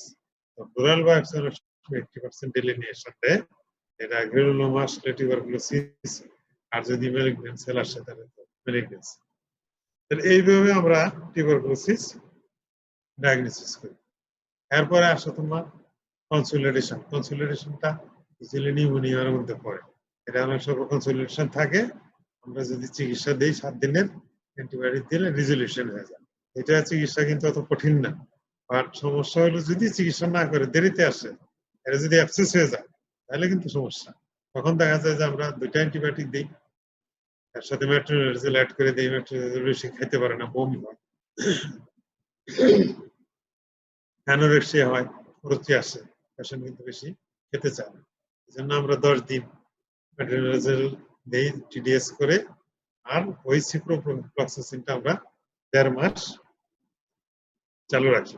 কিন্তু তারপরেও দেখা যায় যে অ্যাবসেস হয়ে গেলে যদি ক্যাভিটি হয়ে যায়, রেজলিউশন হয়, 5 মিনিট থেকে যায়, কয়েকদিন পরে আবার জ্বর হবে, আমরা কালচার করি, আবার এক সময় দেখা যায় যে কোনো কিছুতে আর কিছু হচ্ছে না, তখন এটা ওপেন করতে হবে, ওপেন করে ড্রেন করে ওই ক্যাভিটিটা ওয়াশ করে তখন আবার নতুন করে অ্যান্টিবায়োটিক দিতে হবে। চিকিৎসা অনেক সময় কাম্বারসাম হয়ে যায়, আবার ওই অ্যাবসেস ক্যাভিটির কমপ্লিকেশনে এম্পাইমা দেখা দিতে পারে, অ্যাডিশন দেখা দিতে পারে, মানে এটা অনেক কমপ্লিকেশন। সে সময় থোরাসিক সার্জারি করে অনেক সময় লোয়ার টু করে ওই অ্যাবসেসকে তোমার রিমুভ করতে হবে। যেই নিউমোনিয়ার আর্লি চিকিৎসা করতে হবে, প্রথম যার কাছে আসে তাহলে ভালো, নাহলে অল্প চিকিৎসা দিল, অল্প 1-2 দিন অ্যান্টিবায়োটিক ছেড়ে দিল, কোর্স কমপ্লিট করলো না, এদের কিন্তু পরে বসে কমপ্লিকেশন হয় এবং অনেক সমস্যা দেখা। আরেকটা রোগী আসতে পারে জন্মিয়া, তোমার মাঝে মাঝেই সে আসবে, মাঝে মাঝেই তোমার আসবে, মাঝে মাঝে যদি আসে তাহলে তোমার সন্দেহ করতে হবে যে তার এটা রিকারেন্ট অথবা রিপিটেড ইনফেকশন। বেশিরভাগ ক্ষেত্রে আমাদের রিকারেন্ট তৈরি রুটিন ইনফেকশন হয় তোমার এটা ব্রঙ্কাইটিস। ব্রঙ্কাইটিস হয় ইউজুয়ালি টিউবারকুলোসিসের যদি ইমপ্রপার ট্রিটমেন্ট হয় তাহলে হতে পারে, অথবা ছোটবেলায় যদি মিজেলস থাকে তারও কমপ্লিকেশন হতে পারে, অথবা আমাদের দেশে বেশি নাই অন্য দেশে আছে সিস্টিক ফাইব্রোসিস একটা ডিজিজ আছে, সিস্টিক ফাইব্রোসিস এর কমপ্লিকেশনেও পরবর্তী সময় ব্রঙ্কাইটিস। আমরা ইউজুয়ালি দুইটা চিন্তা করি, একটা হলো মিজেলস ছোটবেলা হয়েছে, মিজেলস অথবা নিউমোনিয়া ছোটবেলা হয়েছে কিনা, অথবা বড় হয়ে নিউমোনিয়া অথবা টিউবারকুলোসিস হয়েছে কিনা, এই দুইটা হিস্ট্রি আমাদের দেশে আমাদের জন্য ইম্পর্টেন্ট। ব্রঙ্কাইটিসের চিকিৎসাটা একটু অন্যরকম, যতবার আসবে তোমার কাছে ততবার তাদের স্পুটাম কালচার করতে হবে, কারণ এটা একটা কেভিটি, অনেক সময় সুপার ইম্পোজ ফাঙ্গাল ইনফেকশনও থাকে, এটা ভেরি টাফ ট্রিটমেন্ট। যতবার আসে তার স্পুটাম কালচার করতে হবে, কালচার সেন্সিটিভিটি দেখে সেন্সিটিভ ড্রাগের একটা ফুল কোর্স দিতে হবে, তাহলে দেখবো যে সে ভালো হয়ে যাবে। এবং সেভারাল টাইমস এইভাবে কালচার করে ওষুধ দিলে এক সময় সে এখান থেকে ভালো হয়ে যেতে পারে। এবং অনেক সময় ভালো হয়ও না, ব্রঙ্কাইটিস অনেক সময় অপারেশন করতে হয়, ইউজুয়ালি এটা বায়োলেটারাল অপারেশন বেশিরভাগ ক্ষেত্রে করা যায় না, টু ড্রাগস। এবং যদি চিকিৎসা করে ভালো না করা যায় সেক্ষেত্রে আমাদের সার্জিক্যাল অ্যাপ্রোচ ভালো, সার্জিক্যাল অ্যাপ্রোচে ওই অ্যাফেক্টেড লোকটা লুবেক্টমি করে দিলে সে পুরোপুরি সুস্থ হয়ে যাবে। তাহলে যদি ইনফেকশন, পেশেন্টটা জ্বর বললেই আমরা কিন্তু এদিকে চলে আসলাম। এখন পেশেন্টটা এসে বললো যে আমার শ্বাসকষ্ট, কাশি, জ্বর নেই, তাহলে তো কি করবো? তাহলে আমরা চিন্তা করবো যে ইনফেক্টিভ কন্ডিশন তাহলে আমাদের শ্বাসকষ্ট, শ্বাসকষ্ট ইজিলি আমাদের পেশেন্টের তিনটা কারণে, একটা হলো ব্রঙ্কিয়াল অ্যাজমা, একটা হলো সিওপিডি, আর একটা হলো তোমার ইন্টারস্টিশিয়াল লাং ডিজিজ, আর হলো রেসপিরেটরি ফেইলিউর। তাহলে তোমার প্রথম যে কন্ডিশনটা আমরা চিন্তা করি সেটা হলো ব্রঙ্কিয়াল অ্যাজমা। ব্রঙ্কিয়াল অ্যাজমাটা আমাদের ডায়াগনোসিস করা তো কঠিন, অনেকেরই ফ্যামিলি হিস্ট্রি থাকে অথবা ছোটবেলা থেকেই থাকে। আমরা যেহেতু অ্যাডাল্ট মেডিসিন ডিল করি, আমাদের কাছে যারা শ্বাসকষ্ট নিয়ে আসবে তারা তো অনেক আগের থেকে অনেকবার এই শ্বাসকষ্ট ভুগছে, এই হিস্ট্রি থাকবে। অথবা যদি প্রথম হয় তাহলে দেখতে হবে যে তার ভাই বোনদের মধ্যে অনেকে, ভাই বোন বাবা মা কেউ না কেউ এফেক্ট আছে, এটা একটা হেল্প। আর একটা হলো যে শ্বাসকষ্টটা তোমার প্রথম দিকে হলো ইন্টারমিডিয়েট, মানে প্যারাক্সিস একটা ইয়া থাকবে, মাঝে মাঝে হবে মাঝে মাঝে হবে না। ইউজুয়ালি আমাদের দেশে উইন্টার সিজনে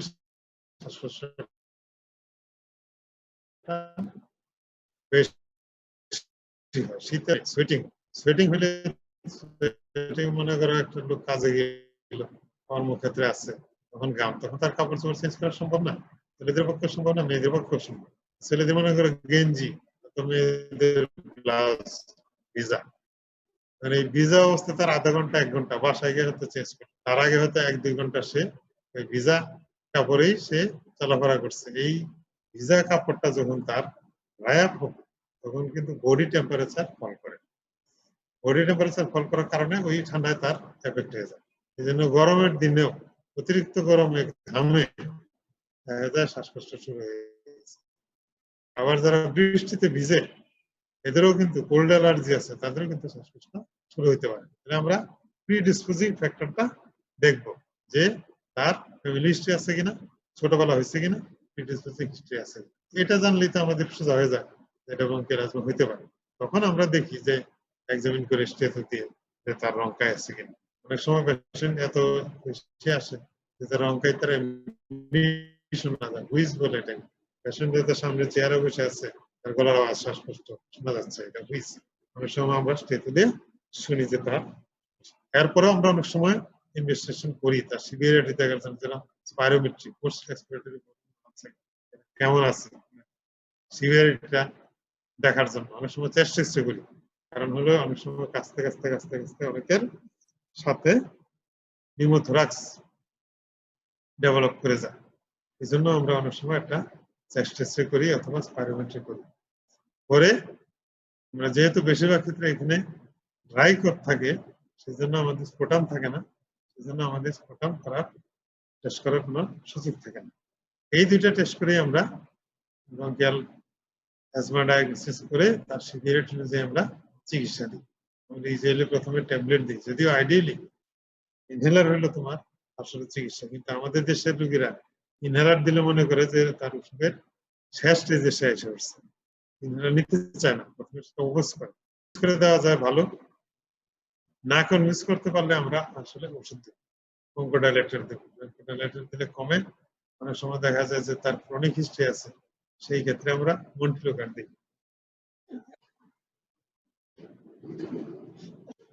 মন্টিলোকার দিই, তাহলে এই একটা হলো ব্রঙ্কোডাইলেটর ডক্সোভাইলিন, আর একটা হলো মন্টিলোকার দিয়ে আমরা দীর্ঘদিন ভালো রাখতে পারি। আবার যারা কনভিন্সড হয় তাদেরকে আমরা ইনহেলার দিই। ইনহেলারের মধ্যে সলবুটামল ব্রঙ্কোডাইলেটর হিসেবে কাজ করে, এবং আমরা স্টেরয়েড কন্টেনিং ইনহেলার দিই, যেটা প্রিভেন্টিভ হিসাবে কাজ করে। এটা যদি অনেক সময় শীতের শুরু থেকেই আপ টু ফেব্রুয়ারি পর্যন্ত নেয় অনেকে, তাহলে তাদের দেখা যায় শীতে কোনো অ্যাটাকই হয় না, অথবা মাইল্ড একটা দুটো অ্যাটাক হয়। আর যারা এই প্রিভেনশনটা নেয় না, তারা অনেক সময় তোমার এই শ্বাসকষ্ট ভুগে বেশি দীর্ঘদিন তারা ভুগতে পারে। যাই হোক, আমরা ইনহেলার যদি নেই তাহলে আমরা এই দুইটা ইনহেলার দিয়ে প্রথমে চিকিৎসা করি। অনেক সময় যে ইনহেলার নেওয়া অথবা ট্যাবলেট খাওয়া অবস্থায় আরো বেশি শ্বাসকষ্ট নিয়ে আসা করে, তখন আমরা তাদেরকে নেবুলাইজেশন অ্যাডভাইস করি। অনেক সময় নেবুলাইজেশন ইমার্জেন্সিতে দেওয়া যায়, অনেক সময় আশপাশে দোকানে ফার্মেসিতে থাকে সেখানেও দিয়ে নিতে পারে, অথবা যদি মনে হয় যে না নেবুলাইজেশন অনেকবার লাগবে, খুব বেশি শ্বাসকষ্ট আসে, তখন আমরা অ্যাডমিশন দিই, কয়েকদিন নেবুলাইজেশন দিলে সে ভালো হয়ে যায়। আবার অনেক সময় এত কষ্ট হয় যে কমপ্লিকেশন থাকে, যে অনেক সময় তাদের তোমার নেবুলাইজেশন যদি না হয় তাহলে তাদের রেসপিরেটরি হেল্প লাগতে পারে, অনেক সময় আইসিইউ সাপোর্ট তাদের অনেক সময় লাগে। তাহলে আরেকটা তোমার শ্বাসকষ্টের ওষুধ আছে, হলো সিওপিডি। সিওপিডি সেটা অনেক রকম। সিওপিডি রোগীগুলা যে বয়স্ক, 50 ঊর্ধ্ব, 50-60 এরকম বয়স আরো বেশি, এবং এদের বেশিরভাগই কিন্তু স্মোকার। বলেই দেখবো যে 15-20 বছর যাবত ছোটবেলা থেকে ছাত্র অবস্থায় স্কুল কলেজ থেকে সিগারেট খাওয়া শুরু করে দিচ্ছে, এখন পর্যন্ত সিগারেট খাচ্ছে। আঙুলে দেখবো যে অনেক সময় সিগারেটের স্টেইন থাকে, টেন বলে হিস্ট্রিতে বোঝা যায় দীর্ঘদিন যাবত। এবং স্টিল নাও আমার কাছে যখন আসবে, আমাদের কাছে যখন আসে, তখনও সিগারেট খাওয়া অবস্থায় অথবা সিগারেট চালু অবস্থায় আসে। তাহলে এই সিগারেটটা বন্ধ করতে হবে। যাদের long term history of smoking, এরাই তোমার দুইটা ডিজিজ নিয়ে আসবে, আর ব্রঙ্কাইটিস অথবা সিওপিডি। ব্রঙ্কাইটিস আর তোমার এম্পাইসিম, এই দুটো মিলেই তোমার সিওপিডি। ব্রঙ্কাইটিসের যেটা স্পুটাম প্রোডাকশন থাকে, তোমার বছর দিয়ে হিস্ট্রি লাগে, মোর দেন 3 মাস স্পুটাম প্রোডাকশন, এটা আমরা ব্রঙ্কাইটিসে বলি। আর যেটা শুধু শ্বাসকষ্ট, কোনো স্পুটাম প্রোডাকশন নাই, সেটা আমরা এম্পাইসিমেতে বলি। কিন্তু দুজনেরই তোমার স্মোকিং হিস্ট্রি থাকে, এবং দিন দিন খারাপের দিকে যাবে। একবার যদি শ্বাসকষ্ট হয়, যতই দিন যাবে এই শ্বাসকষ্ট বাড়তে থাকবে, রিলেন্টলেস, মানে পারসিস্টেন্ট। তাহলে তোমার স্মোকিং হিস্ট্রি থাকবে। আবার সিগারেট ছাড়াও কিন্তু স্মোকিং আছে। মহিলারা অনেক সময় জর্দা পাতা এগুলি ক্রনিক খায়, অনেক সময় গোল দেয় অনেকে। আবার অনেক সময় লাকড়িতে পাত্র দ্বারা দীর্ঘদিন গ্রামে, তাদেরও কিন্তু এই ধোয়াতে অনেক সময় তাদের লাংসে অনেক ধরনের চেঞ্জ আসে। তাহলে এরকম একটা হিস্ট্রি থাকবে, এবং বয়স বেশি থাকবে, এবং শ্বাসকষ্ট যখন থেকে শুরু হয় দিন দিন কাশি এবং শ্বাসকষ্ট বাড়তেই থাকবে। অনেক সময় শেষের দিকে রোগীরা আসে আমাদের কাছে যে তার ইনহেলেশন প্রবলেম, এবং শুইতে পারে না, সে বসা অবস্থায় কিংবা উপর হওয়া অবস্থায় শ্বাস নিলে সে একটু ভালো থাকে, অনেক সময় সাপোর্ট দিয়ে থাকে, এই অবস্থা আসতে পারে। তাহলে এটা হলো আমাদের সিওপিডি। আবার সিওপিডি এদের কিন্তু আমরা এই দুটো পরীক্ষাই করি, একটা এক্সরে আর একটা হলো তোমার স্পাইরোমেট্রি। এদের কিন্তু অনেক সময় ম্যালিগন্যান্সি থাকে, বয়স্ক রোগী যেহেতু, এই জন্য আমরা চেস্ট একটা বাড়তি দেখতে হবে যে তার গ্রোথ আছে কিনা, ম্যালিগন্যান্সি আছে কিনা, এটা দেখতে হবে। কমপ্লিকেশন হিসেবে সবসময় কাশতেই থাকে, এদের কিন্তু নিউমোথরাক্স আসতে পারে। এই জন্য যদি আগের এক্সরে করা না থাকে, তাহলে তোমার কাছে যদি প্রথম আসে, এই রোগীগুলো কিন্তু এক্সরে করতেই হবে। এটা কারণে একটা হলো যে তার কোনো কমপ্লিকেশন দেখা দিচ্ছে কিনা, অথবা তার কোনো ম্যালিগন্যান্সি আছে কিনা। আর একটা রোগী আছে তোমার ইন্টারস্টিশিয়াল লাং ডিজিজ। এরা হয়তো তোমার এদেরও হিস্ট্রি থাকে, এরা আমাদের দেশে যে শিল্পটা ধার করে এই রোগ, অথবা এখন আমাদের চিটাগাং সমুদ্র বন্দর যেখানে, এখানে এরা পুরান জাহাজ এগুলো ভাঙে এবং নতুন জাহাজ এরা বানায়। এই ওয়ার্কার গুলো এরা অ্যাসবেস্টসের ইয়ে দিতে হয়, এই অ্যাসবেস্টসে এরা এক্সপোজার হয়, এদেরও কিন্তু তোমার ম্যালিগন্যান্সি, অ্যাসবেস্টোসিস অথবা আইএলডি হতে পারে। আবার অনেক সময় আমাদের কিছু প্রফেশনাল আছে যারা মুরগি বিক্রি করে, মুরগির খামারে কাজ করে, হাঁস বিক্রি করে, হাঁসের খামারে কাজ করে। তারপর অনেক সময় আমাদের নানান পাটের ব্যবসা আছে, তোমার পাটের ব্যবসা, পাট যারা হ্যান্ডেল করে, অথবা লবণ সালাদ থেকে বের করে বিক্রি করে। এছাড়া লবণের হাঁস আছে, এগুলো যখন দীর্ঘদিন 10 বছর 15-20 বছর যাবৎ সে ব্যবসায়ী, তারাও অনেক সময় দেখা যাবে ইন্টারস্টিশিয়াল লাং ডিজিজ, এগুলি অকেশনাল লাং ডিজিজ। আমাদের দেশে কারণ কিছুটা দুর্বল, কিন্তু বিদেশে এদেরকে কম্পেনসেশন দিতে হয়, যে মালিকের কাজ করে তারা এরা শেষ বয়সে এদেরকে জীবনটা তারা আর্থিকভাবে কষ্ট না করে চলতে পারে, কারণ তখন তারা কাজ করতে পারে না। এদের হলো কি এক্সারশনাল লিভ, বসে আছে ভালো আছে, শুয়ে আছে ভালো আছে, একটু হাঁটলি তার শ্বাসকষ্ট শুরু হয়ে যায়। এবং এদের সায়ানোসিস আসে তাড়াতাড়ি এবং ক্লাবিং। তাহলে সায়ানোসিস, এক্সারশনাল লিভ নিয়ে ক্লাবিং মানে হলো আইএলডি। তো আইএলডি রোগীদেরও তোমার শ্বাসকষ্ট নিয়ে আমাদের কাছে আসে, এখানের চিকিৎসাটা একটু ডিফারেন্ট। এদের এই ব্রঙ্কোডাইলেটর এগুলো আমরা দেই, শ্বাসকষ্ট এতে শ্বাসকষ্ট তার কমবে না, এদেরকে স্টেরয়েড দিতে, মিনিমাম ডোজে স্টেরয়েড দিলে তারা ভালো থাকে। লাস্ট যেটা আমাদের আরো অনেক অসুখ আছে, যেরকম ব্রঙ্কিওজেনিক ম্যালিগন্যান্সি। ব্রঙ্কোজেনিক ম্যালিগন্যান্সিটা আমরা ব্রঙ্কোজেনিক ম্যালিগন্যান্সি পেশেন্ট এগুলি আমাদের এল্ডারলি পেশেন্ট, দুই একজন আছে যাদের অল্প বয়সে ম্যালিগন্যান্সি হয়ে যায়, এর এক্সেপশন। ম্যাক্সিমাম ক্ষেত্রে বয়স্ক লোক, কাশি, ওয়েট লস এবং ক্ষেত্র বিশেষ শ্বাসকষ্ট, এই নিয়ে যদি আসে তখন আমরা ম্যালিগন্যান্সি চিন্তা করি। কেন?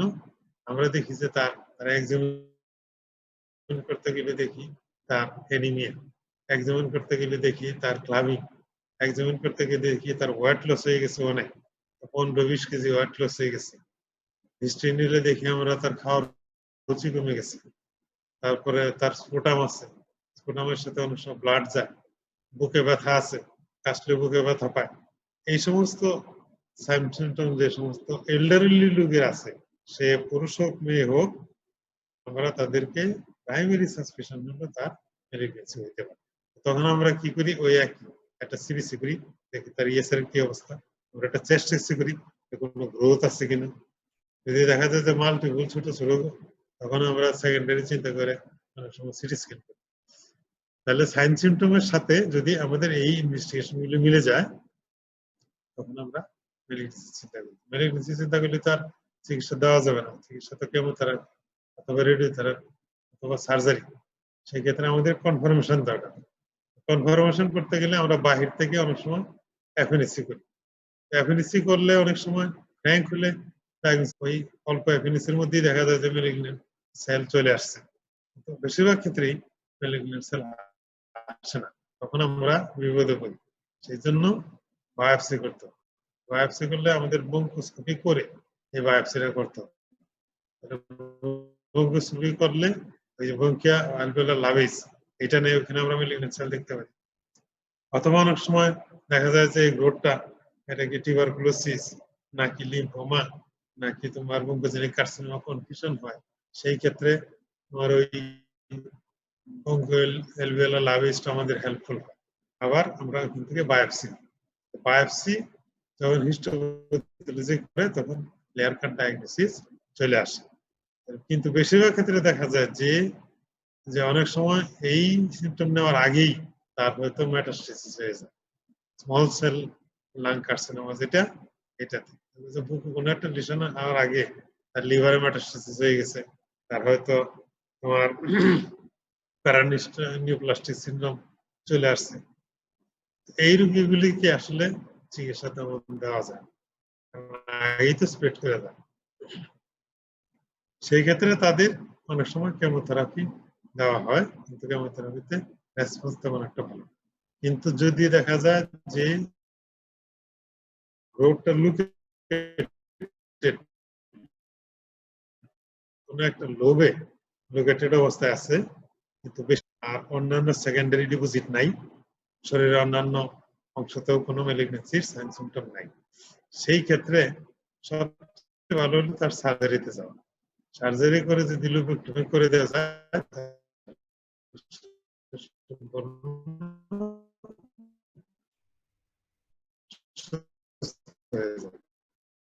কিন্তু অনেক সময় গ্রোথটা আমাদের দেশের হচ্ছে ঠিক করার থাকে না, সমস্ত পরিমাণে সিনড্রোমও আসে, সেগুলি তো আমাদের কিউরেবল সিমটম রিলিফ, পেইন রিলিফের জন্য বঙ্কোডিলেটর শ্বাসকষ্টের জন্য যা দেওয়া যায় দিই, এনিমিয়া কারেকশনের জন্য দেওয়া যায় দিই, জেনারেল হেলথ ইমপ্রুভ করার জন্য যে সমস্ত ওষুধ খাওয়া দাওয়া সেগুলি আমরা সাজেস্ট করি। আর তখন তার চিকিৎসা হলো আইদার রেডিওথেরাপি অর কেমোথেরাপি। এইটা ডিসিশন নিতে হয় তোমার। অনেক সময় দেখা যায় লাংসে গ্রোথটা বড় আছে কিন্তু লিমিটেড, সাইন সিমটম নাই, সেই ক্ষেত্রে অনেক সময় রেডিয়েশন দিয়া সাইজে ছোট করে অপারেশন করা হয়। আবার অনেক সময় দেখা যায় অপারেশন সম্ভব না, সেই ক্ষেত্রে আমরা দুইটা মডালিটিস অফ ট্রিটমেন্টই ব্যবহার করা হয়। অনেক সময় দেখা যায় কেমোথেরাপি আগে দিয়া পরে ওই জায়গাতে রেডিওথেরাপি দেয়, আবার অনেক সময় রেডিওথেরাপি দিয়ে পরে কেমোথেরাপি দেয়, আবার অনেক সময় সাইমালটেনিয়াসলি দুইটা ট্রিটমেন্টও চলে। ইসরায়েলের যারা তোমার ক্যান্সার স্পেশালিস্ট তারাই এই চিকিৎসাগুলি করে। আগে তো মেডিসিন স্পেশালিস্ট সব চিকিৎসা করতো, এখন এগুলি ভাগ ভাগ হয়ে যাওয়াতে আমরা যখন ডায়াগনোসিস হয়ে যায় তখন আমরা ক্যান্সার স্পেশালিস্টের কাছে পাঠাই দিই। আরেকটা হলো যে তোমার ইফিউশন, শুধুমাত্র অনেক সময় ইফিউশন নিয়ে আসে, ইফিউশন কিন্তু নিউমোনিয়াতে হতে পারে, ইফিউশন তোমার টিউবারকুলোসিসে হতে পারে, ইফিউশন ম্যালিগন্যান্সিতে হতে পারে। ইফিউশনটা যদি অ্যাডাল্ট এজে হয়, তোমার বয়স কম থাকে, বেশি বেশি জ্বর থাকে, তাহলে আমরা মনে করি এটা নিউমোনিয়া। যদি শর্ট হিস্ট্রি, 7 দিনের হিস্ট্রি, আমরা মনে করি নিউমোনিয়া। আবার যদি মনে করে যে 1 মাস 2 মাস হিস্ট্রি, তখন আমরা মনে করি এটা টিউবারকুলোসিস। আবার যদি বয়স মনে করে যে 60-70 এর উপরে, তখন আমরা এটা মনে করি যে ম্যালিগন্যান্সি হইতে পারে। সেই ক্ষেত্রে আমরা প্লুরাল ইফিউশনটা অনেক সময় প্লুরাল ইফিউশন বেশি থাকে, রেডলেসনেস থাকে, সেই ক্ষেত্রে আমরা প্লুরাল ইফিউশন ড্র করি। প্লুরাল ইফিউশন ড্রটাও কিন্তু একটা চিকিৎসা। এরকম যে যদি নিউমোনিয়া থাকে তাহলে এটা কিন্তু পরে এমফাইমো হয়ে যায়, কমপ্লিকেশন। আমি যদি আগে ড্রটা করে ফেলাই আর তার অ্যান্টিবায়োটিক দিয়ে দিই, তাহলে কিন্তু ইনফেকশন এবং নিউমোনিয়ার যে কনসেন্ট্রেশন দুটোই ভালো হয়ে যাবে, শেষ হয়ে গেল। যদি টিউবারকুলোসিস হয় তাহলে কিন্তু ইনফেকশনটা as far as possible easily আমরা একদিনে 1 লিটারের বেশি ড্র করি না। অনেক সময় দেখা যায় 3-4-5 লিটার ফ্লুইডও আছে, সেই ক্ষেত্রে আমরা কয়েকদিন পর পর সাকসেসিভ ইনফেকশনটা ড্র করে অ্যান্টিটিউবারকুলার ড্রাগ আমরা দেই, প্লাস তোমার 20 মিলিগ্রাম করে আমরা স্টেরয়েড তাকে 2 মাস দিই, তাতে ওই রেসিডুয়াল যে ফ্লুইডটা আছে এটা অ্যাবজর্ব হয়ে যায়। আবার যদি ম্যালিগন্যান্সি হয় তখন কিন্তু যেদিন ড্র করবো পরের দিন আবার ভরে যাবে, পরের দিন ড্র করবো আরো ভরে যাবে। এরকম যদি হয় এটা ম্যালিগন্যান্ট প্লুরাল ইফিউশন, ড্র করে কোনো লাভ নাই। আমাদের ডিসিশন নিতে হবে আমরা একদিনে as far as possible draw করে আমরা কিছু সাবস্টেন্স ওখানে ঢুকাই দিই, ইজিলি তেল পাউডার অথবা কোনো কেমিক্যাল দিয়ে ওখানে ইরিটেশন করে ইনফ্লামেশন করে যেটা এটা একটা আরেকটার সাথে লেগে যায়, যাতে স্পেস না থাকে, না থাকলে আর ফ্লুইড এখানে জমতে পারবে না, রেডনেসটা কমে যাবে। তারপরে বাকি টিউমারের চিকিৎসাটা on the basis of histological finding, chemotherapy, radiotherapy এগুলি চলবে। তো আজকে তো সময় শেষ, এখন তোমাদের কোনো কোশ্চেন আছে কিনা? কারো কোনো কোশ্চেন আছে? কোনো কোশ্চেন থাকতে বলতে পারো। আচ্ছা, যদি আর কোশ্চেন না থাকে তাহলে আজকের ক্লাস এখানেই শেষ। থ্যাংক ইউ, সবাই ভালো থাকো, সুস্থ থাকো। আবার নর্মাল পরিস্থিতি হইলে তখন আমরা face to face direct class নেব, এই পর্যন্ত অনলাইন চলতে থাকবে। Thank you, thank you. তোমাদের